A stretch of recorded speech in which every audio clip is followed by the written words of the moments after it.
Old friend Bill Press, the progressive champion and former chair of the California Democratic Party, one-time host of CNN's Crossfire, and the award-winning host of the Bill Press Show, got a new book out, which he's titled Buyer's Remorse: How Obama Let Progressives Down. What exactly does he mean? And on what policies has Obama failed his supporters? Bill joins me from Washington, D.C. Bill, I know how big a Democrat you are. Was this hard for you to write? Well, it was, but you know, I go to the White House every day for the briefings, Larry. By the way, it's really good to see you. We had Same here. Six good years together at CNN. But I go to the White House every day for those briefings, and after 7 years of sitting there, and I like Obama, and I voted for him. I have no regret about voting for him, but I just found myself on so many times disappointed by the stuff that he was either pushing or not pushing, or actions he was not taking, or some actions he did take, that I thought it was important to take a look and hold him accountable. And by the way, I don't feel guilty about that, because one thing he always said as a candidate and as a president is, I want you to hold me accountable. So I decided I would do it in this book. How surprising were those inactions to you? Very surprised. And in fact, I would say, like, let's just take a look at the first 4 years, for example. President Obama did nothing on gun safety, gun control. He did nothing on immigration reform, nothing on climate change. He did nothing after going after the Wall Street bankers who practically drove this country off the cliff. So, you know, we expected more from him. And then he did some things. For example, this massive deportation that's now underway with the Department of Homeland Security rounding people up, breaking up families and busing them. You know, if George Bush were doing that, liberals and Democrats would be out in the street protesting, and yet Barack Obama's done it. It's not what we expected from him, and people just look the other way. But he was reelected resoundingly. No, he was. He was. I think you have to, on immigration, let me just put it this way. What saves Obama and has saved the Democrats is the Republicans were worse. And with Mitt Romney as his opponent, who is a weak candidate, as we know, and Mitt Romney suggesting there should be self-deportation, and the Republicans basically declaring war on, especially Donald Trump today, on Latinos, Democrats look good by comparison. I'm going to get back to the book in a moment, but let's discuss this campaign for a while so far. Oh, okay. Hillary is running as a total Obama fight, right? Yeah, I mean, so it's funny, she is Larry. saying, I love him, he did everything right. I know, it's funny. And by the way, you know, Bernie Sanders wrote a blurb for my book. I saw that, yes. And Hillary has attacked him. In one debate, she actually attacked him and named the book. Thank you, Hillary, for the publicity, for the free plug, right? Attacking him for writing a blurb. But, you know, I find it very funny. Hillary, she accuses Bernie Sanders of being a single-issue candidate. I think in South Carolina, if there was a single-issue candidate, it was Hillary, and she was saying, if you like Obama, vote for me. If you don't like Obama, vote for Bernie Sanders. So how do you account for this sudden budding political romance? Well, first of all, after running against Barack Obama, I think he did, and by the way, I think it was a very smart move to make her his Secretary of State. So he basically gave her a whole new life and a whole new political opportunity. And I think Barack Obama made it possible for Hillary Clinton to be running for president now. Otherwise, if she had spent 8 years working on that foundation, she wouldn't be anywhere. So he's made it possible for her to run. I also think it's pretty clear that President Obama would like Hillary Clinton to be his successor. He said he's closer to her than he is to Bernie Sanders. And right now, you know, I'd have to say that she's the favorite to get the nomination. But the way this democratic process goes, and I'm a Bernie Sanders supporter, the way this process goes, if we remember in 2008, Hillary kept slogging through those primaries, racking up delegates until like June. And so Bernie Sanders he's got a long way to go, and he's got a lot of money, and he'll be in there for the long haul. You've been watching the political scene for a long time.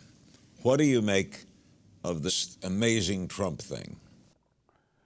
I cannot believe it. I can't figure it out. I must admit that to me, he's somebody with colorful guy, bombastic, fun to watch, but I can't believe that people take him seriously to be president of the United States. Like everybody else in the media, I think when he said he was thinking about it, I didn't think he's done that before. I didn't think he would announce. I didn't think he would file his papers, and I sure as hell didn't think that he would end up winning so many primaries. And I think he's a nominee right now. I'd say right now, nobody's going to stop him. Nobody can stop him. So where did the Republican establishment not see it, and where did the pundits not see it? Where did they go wrong? First of all, I think they went wrong in and this goes back a long time, not standing up to the Tea Party. They created the opportunity for a Donald Trump to come in and take over the Republican Party. And these Tea Party people who were elected, anti-Washington, anti-establishment, anti-government, who just wanted to shut down the government. But John Boehner didn't stand up to them. Mitch McConnell never stood up to them. And so that created the opportunity for somebody who comes along and says, I hate all of you guys. I don't want anything to do with the Republican Party. I don't want any of you Republican donors to support me. I'm against the whole political establishment. And you know what? So they created Donald Trump. Donald Trump and Bernie Sanders, in my opinion, have tapped into the very same thing. And this is what the political establishment and the media establishment missed, this anger and this frustration and this disappointment across the board among Republicans and Democrats with politics as usual and with the media establishment and with Washington. So what happens in November? Well, let's see. First of all, if it's Donald Trump versus Hillary, I still have enough faith in the American people that I believe they would vote for, let's put it this way, either Bernie Sanders or Hillary over a Donald Trump. But I am not going to count Donald Trump out anymore after I made too many mistakes this year. And here's why, Larry, I think Donald Trump can appeal. First of all, a lot of Republicans will support him because he'll be the Republican nominee. Look at Chris Christie. Look at Jeff Sessions. Look at Paul LePage. These are Jan Brewer from Arizona. These are establishment Republicans. They're starting to come around to Donald Trump. So I think, plus, he will not only appeal to Republicans because he's a Republican nominee, but I think he can appeal, too, to independents on this anti-China, trade with China stuff. Don't send the jobs to Mexico. Keep the jobs in the United States. A lot of blue-collar Democrats will like that message. So I hope the Democrats don't take Donald Trump for granted, because he could possibly win this thing. And then, oh, my God. When Jeb Bush walks into the polling place, he couldn't pull Trump's name, could he? I don't think so. I don't see how. By the way, that's a sad story. I like Jeb Bush. Yeah. And I thought, actually, that Jeb Bush was going to emerge as the consensus candidate this time. But we all thought that that Jeb was the smartest politician in the family. Isn't it funny? It turns out that George W. Bush was the best candidate and the smartest politician of the whole bunch. Back to your book. Is part of Trump's appeal the fact that he's the opposite of Obama in the area of the word caution? Very good question. Absolutely. One of the things I talk about is that, it was a surprise, I think, to a lot of us with Obama, that he was so tentative. He was so sometimes like Hamlet, right? Not knowing what to do. Remember when Syria, President Obama said, whatever happens in Syria, if they use chemical weapons, that's the red line. Well, guess what? They did use chemical weapons. And again, I'm at the White House every day at the briefings, and every day was the agony. Oh my God, now what do we do? Well, you know, I know what George Bush would have done. I know what Donald Trump would have done. He would have acted like that. And with Obama, it was, well, first, I didn't really say red line, or yes, I did say red line, and now we're going to figure out what we're going to do, boom, boom, boom, back and forth. It's, as somebody put it, I think with Obama, you went from, yes, we can, to, well, I don't know whether we want to or not, right? Or yes, we could have, but we didn't. And that's certainly not the way Donald Trump makes decisions. But there are people around Trump who will tell you privately he's pro-choice. He's not a Christian.